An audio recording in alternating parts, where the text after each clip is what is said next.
Imagine standing at the foot of a mountain, the size of a city, the ground hard beneath your feet, the air tasting of ash and cedar smoke. A cloud sits heavy on the summit. Lightning flashes through its seams, and far off, thunder rolls like the voice of a sleeping god. Between your hands is a slab of stone, its face dull with dust until a sudden glint from torchlight reveals letters carved deep, edges clean, impossible. 2 tablets wait, cold, weighty, like an argument pressed into rock. Who put those words there? Were they etched by a divine finger, or by human hands using the languages and conventions of their age? That question is the one we keep circling. Were the 10 Commandments literally handed down by God, or are they human-made laws shaped by culture and politics? It's a question that touches history, archaeology, theology, and the life of faith. Our task is not to deliver a final verdict that settles centuries of debate, but to walk carefully through the evidence, trace the contours of the argument, and arrive at a balanced conclusion that respects the biblical testimony and the findings of historical scholarship. If you enjoy careful, fair-minded Bible history, like and subscribe. This helps us keep making deep dives like this. The scriptural account is where we must begin, both because the Bible itself claims this event and because how Israel remembered Sinai shaped everything that came after. In Exodus 19-20, the scene is dramatic and tightly staged. Israel encamped at the mountain, Moses climbing, smoke, fire, and the sound of a trumpet. God speaks. In Exodus 31:18, the text says, Moses came down carrying 2 tablets of stone inscribed by the finger of God, an image that has fired religious imagination for millennia. Deuteronomy 5 recounts the same covenant moment from Moses' later perspective, reasserting that God spoke these words and delivered them to Israel as a binding covenant. That liturgical memory, people gathered, leaders repeating the origin story, festivals recalling Sinai, gave the 10 words a sacred status early on. Psalms, the prophets, and later Israelite writers repeatedly returned to Sinai as the formative moment when God shaped Israel's identity and obligations. In other words, the biblical witness is consistent. The commandments are presented as divine speech embedded in the community's foundational memory. But the historical and comparative context presses on that claim. When historians and archaeologists look at the ancient Near East, Mesopotamia, Anatolia, the Levant, they find a whole toolbox of legal and political expressions that Israel would have shared with its neighbors. The famous law code of Hammurabi, carved on a stone pillar in Babylon around the 2nd millennium BCE, contains legal stipulations, opening prologue, and closing covenantal curses. Hittite suzerainty treaties preserved by scribes show a consistent structure. A preamble identifying the ruler, a historical prologue recounting the services of the ruler to the vassal, stipulations of covenant obedience, a list of witnesses, and blessings and curses tied to compliance. These were not secret technicalities, but public genres for announcing authority and shaping social order. 2 technical terms help us see the difference in styles: apodictic law and casuistic law. Apodictic laws are absolute commands. You shall not murder. You shall not steal. Statements that stand without hypothetical frames. Casuistic laws take the form, if X happens, then Y follows, dealing with specific cases and penalties. The 10 Commandments are largely apodictic, brief, absolute, foundational, while many ANE law collections are casuistic, dealing with everyday legal disputes and penalties. That formal contrast suggests that whatever the historical connections between Israel and its neighbors, the Decalogue occupies a distinct rhetorical and theological space. It functions as foundational, categorical commands that bind identity and conscience. Finding parallels does not mean theft. Similar genres often arise in neighboring cultures because they all face the same problems: how to legitimize authority, how to bind communities to a ruler or a god, how to codify social expectations. The presence of similar treaty forms and law codes in the ancient world gives context. It shows how the language of covenant and command could be fashioned, preserved, and made authoritative. But it does not automatically reduce Sinai to a copy of Hammurabi, any more than finding Roman roads in Britain proves that Londoners invented Roman engineering. So how do we weigh the biblical claim of divine origin against the comparative evidence of cultural forms? We need to look at three kinds of material: the internal biblical testimony, the patterns of textual transmission and composition, and the broader A&E milieu. First, the internal biblical testimony. Multiple books within the Hebrew Bible treat Sinai as an authentic revelation. Exodus frames God as speaking the law to Moses and presenting stone tablets as the medium of that speech. Deuteronomy retells and reframes the same event for a later generation, emphasizing covenant obligations. Prophets and Psalms recall Sinai when challenging Israel to return to covenant faithfulness. Such liturgical and literary continuity is significant. It tells us that the community consistently believed, within its own memory and worship, that the Decalogue originated in a divine encounter. For believers, this is weighty evidence. Scripture never treats the commandments as merely human legislation. The phrasing of the finger of God, or the image of God speaking directly to the people, function in the text as claims about ultimate origin. Second, consider how oral tradition and scribal culture operate. Ancient communities relied heavily on memory and performance. Stories and laws were transmitted orally in rituals, sung in festivals, and taught in families. At the same time, scribes were active in preserving, editing, and compiling traditions into the written forms we now have. Texts often bear traces of editing, repetitions, varying vocabularies, and thematic reorganizations that suggest layers of composition. Scholars who practice literary and redaction criticism look at these markers and propose that books like Exodus and Deuteronomy are the products of long processes of transmission and editorial shaping. The documentary hypothesis, for example, is one model that suggests multiple sources and redactors worked over centuries to produce the Pentateuch's final form. It is important to stress: this is a scholarly model, a way to explain textual features, not a dismissal of the possibility that a revelatory event occurred. Third, archaeological and comparative data fill in the social and material world of Israel. We find covenantal language inscribed on stelae and tombs. We see legal formulations used by kings to bind subjects. Some scholars therefore argue that Israelite lawmaking used the same tools and rhetorical forms available in its environment, adapting them to theological ends. An Israelite priest or scribe could have taken a revelatory core, oral sayings attributed to God, and shaped them into a compact set of apodictic instructions, using stone as a permanent reminder. Stone tablets themselves were common for inscriptions meant to last, and mountaintop theophanies, smoke and fire, fit the ritual grammar of many ancient religious experiences. Archaeology gives us texture, stone edges, ash smell, the grinding of a scribe's stylus, without proving the content of the revelation. At this point, a careful listener might feel a pressure between two poles. On the one hand, the Bible's plain witness that God spoke.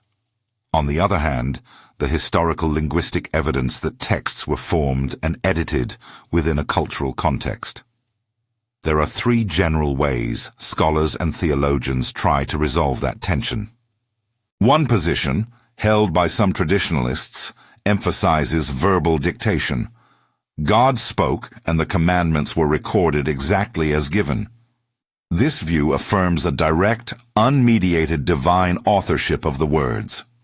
Its strength is theological clarity. If the words come from God, their authority is absolute. Critics of this position point out that it can struggle to account for textual features that suggest editing or development over time. Another position emphasizes human formation. The Decalogue emerges from Israel's legislative and religious practices, shaped by human interests, social structures, and the rhetorical genres of the ancient world. Its advantage is that it explains observable similarities with A&E forms and textual layers. Its critique is theological. If the commandments are purely human products, what becomes of their claim to divine authority? A third, mediating model, reconciles the two by insisting on both divine initiative and human mediation. In this view, a revelatory event, God's encounter with Moses and the people, serves as the decisive source of moral obligation and religious identity. Yet the form in which that revelation reached later generations is mediated through human memory, oral performance, scribal recording, and editorial shaping. Revelation is real, but its textual embodiment is human. The mediation can involve selection, arrangement, compression into apodictic formulas, and repeated liturgical retelling that fixes certain forms in communal memory. This middle path preserves theological claims about God's initiative while acknowledging historical processes that explain the texts we possess. One useful analogy is language itself. We would not deny that a poem is the work of its poet, even though different editors, typographers, and languages transmit it over time. The poem's authority and meaning may be rooted in the poet's intention, yet its survival depends on human vehicles. In the same way, the Decalogue can be regarded as a divine command whose preservation and presentation are accomplished through human hands, tongues, and pens. If this mediated model rings plausible, what are the theological stakes? Do the moral and religious weight of the commandments depend on a claim of mechanical dictation? For most theological traditions, the answer is no. What matters is the authority that the community recognizes. The 10 words function as a core of identity, as a set of moral absolutes that shape conscience and communal life. Whether they were inscribed by a heavenly finger or preserved by human communities does not wholly determine their binding force. If God revealed moral truth to Israel through a decisive encounter, the fact that human agents transmitted that revelation does not strip it of divine origin. There are also pastoral implications. Some believers worry that acknowledging human mediation undermines confidence in Scripture. Others fear that insisting on dictation makes God a verbal automaton and Scripture a legalistic artifact. A mediated understanding encourages humility. It invites us to trust the Bible while also acknowledging the poverty and glory of human instruments. It calls the Church to care for Scripture, study it, teach it, preserve interpretive communities, knowing that God works through fallible vessels while sustaining faithful witness through generations. Practically, how should this view shape our obedience and worship? First, take seriously the biblical claim. The Decalogue frames God's priorities: justice, fidelity, reverence for God and neighbor. That content shapes discipleship even if we cannot reconstruct every step of its transmission. Second, cultivate a posture of responsible inquiry. Investigate, read scholarship, attend to history, but avoid letting historical curiosity dissolve moral commitment. Third, remember the form of the 10 words. Short, furious commands aimed at the heart and community. Their power lies in their simplicity and their capacity to call us back to covenant fidelity. We should also resist a couple of false binaries. It is tempting to think either that the discovery of cultural parallels defeats divine origin, or that similarity proves that Israel was isolated and unborrowed. The more responsible posture is to say that God often speaks through culture. God's revelation does not float free of human history. Rather, it enters history and uses the languages, metaphors, and forms available. That is precisely why the Decalogue can be both utterly fresh in its theological intent and yet familiar in its rhetorical dress. Some concrete examples illuminate what I mean. The form of a suzerainty treaty, a powerful king imposing obligations on a vassal and promising protection, is a structure that might help an Israelite scribe articulate God's relationship to Israel. God as suzerain, Israel as vassal. That form does not mean God learned covenantal concepts from a human king. It means that God's relationship with Israel could be communicated to a covenantal culture using categories they already understood. Similarly, the apodictic shape of the Decalogue, brief, morally categorical, works well in liturgical settings.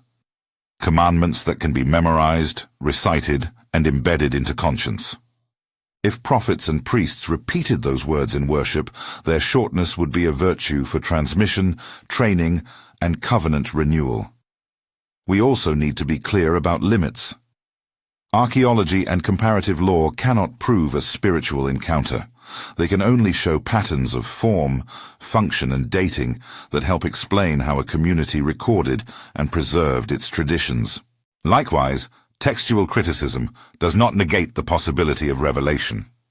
It simply reveals the human work of memory and editorial craft in preserving sacred speech. So how should we answer the question in the title? Were the 10 Commandments really handed down by God, or are they human-made laws? The most faithful, careful answer affirms both the scriptural claim and the historical evidence. The biblical texts present the Decalogue as divine revelation given at Sinai. At the same time, the form and transmission of that revelation took place within a human, ancient, Near Eastern context that provided genres, rhetorical tools, and preservation techniques. In other words, the commandments were presented as handed down by God and were likely received, shaped, and transmitted by human communities using the cultural resources available to them. Divine initiative and human mediation are not mutually exclusive, but complementary. This conclusion has a practical corollary for faith communities. It preserves the theological conviction that God addresses us in history, while honoring the responsibility of human communities to interpret, teach, and live out that address faithfully. It means we can treat the Decalogue with reverence, not because every punctuation mark on a tablet is miraculously intact, but because these commands represent God's formative word to Israel, faithfully preserved in the memory and worship of God's people, and handed on to us as a moral foundation. Before we close, a few brief suggestions for further reading if you want to explore these issues more deeply. Look at Exodus 19:20 and Deuteronomy 5 as your primary texts. Read introductions to ancient Near Eastern law codes, Hammurabi's Code for Comparative Texture, and summaries of suzerainty treaty forms, sometimes covered under treaty covenant studies.